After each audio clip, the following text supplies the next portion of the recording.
The Foreign Intelligence Surveillance Act was established to help the government spy on suspected terrorists outside the country. But while the intentions may have been good, the FISA Act offers very few protections for American citizens whose communications get swept up in the process. Well, Congress is racing. There is a January 19th deadline to extend the controversial act, but a bipartisan group of House lawmakers and some in the Senate hoping to insert language that boosts protections for ordinary citizens like you and me before the whole thing once again goes into effect. Joining me now to discuss that effort, Kentucky Republican Senator Rand Paul. Welcome back to the show, Senator Paul. Hey, Kennedy. Yeah, thanks for having me. I think this is a critical issue, and in a time where we're talking about personalities and incendiary biographies and North Korea and immigration, it's easy for FISA to get lost in the shuffle. This is such a critical moment. Tell me, what are your biggest issues with the law, and what are you hoping will amend it? Well, you know, this law allows us to spy on foreigners in foreign lands, and we collect information and we don't give them any constitutional protections. And I'm okay with that. If you live in a foreign country, you really don't get the protections of our Constitution.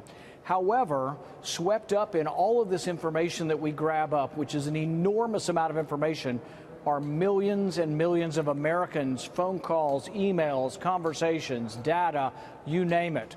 We have the ability to suck up all of the phone calls in Italy for an entire month. That was reported a couple years ago. So it's an enormous amount of data, and we're kind of okay with spying on foreigners, but Americans are incidentally being caught up in this. Innocent Americans by the millions. That's a critical point, because it's one thing to go after people who wish to do harm to this country and who wish to take away our freedom. I think we can all agree that those people absolutely have to be targeted.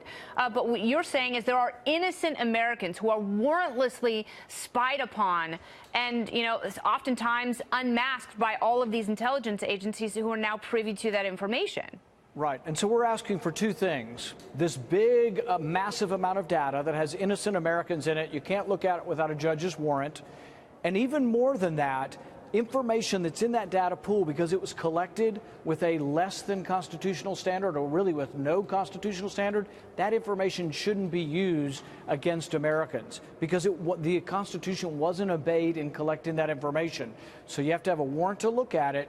But even if you look at it, you can't go like, oh, we're going to prosecute medical marijuana in Colorado by searching this illegal data that we've collected on foreigners. Yeah.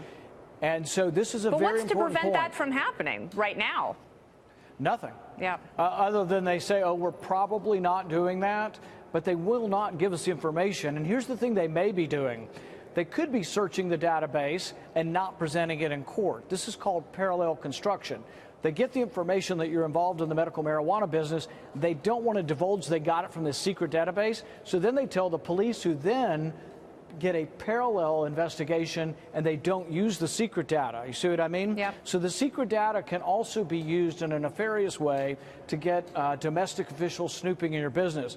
But the bottom line in our country, from the very beginning of our country, the Fourth Amendment says the government's not allowed to look at any of your stuff, your papers, invade your house without probable cause that you've committed a crime. They have to name you. They have to say what papers they're searching for.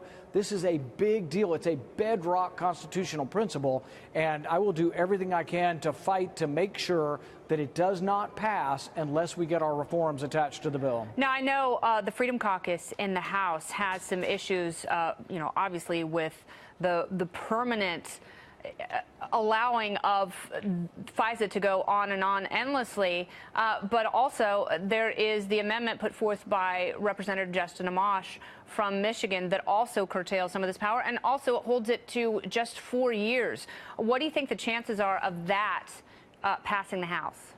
Representative Amash's amendment is identical to Senator Wyden and myself to our bill. So we're exactly on the same wavelength. We met with them the other night. We are excited not only by members of the Freedom Caucus supporting this, but we're excited that this is really a bipartisan. We got right and left.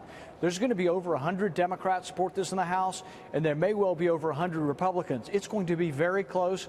This is a chance for liberty, for the liberty movement to actually have a victory. But the liberty folks that watch your program, you need to call your congressman. This is a big fight, and we have a real chance to win one. It's a big fight, and it's a critical fight. And if there's going to be bipartisanship in Congress, this is where it should rest. This is the intersection. You're absolutely right. It's not on infrastructure. It's not necessarily on immigration. It's right here where we have to be so mindful of our civil liberties. What concerns me is House Intelligence Committee Chair Devin Nunes says that he's trying to find a middle ground between civil libertarians and the intelligence community, which obviously wants much broader powers. My worry is that that middle ground ends up being a creep toward eroding our rights. What do you think?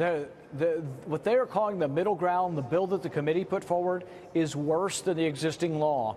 It actually says explicitly you can use information from this foreign data to convict Americans domestically for domestic crime. So it specifically allows what we're trying to prevent.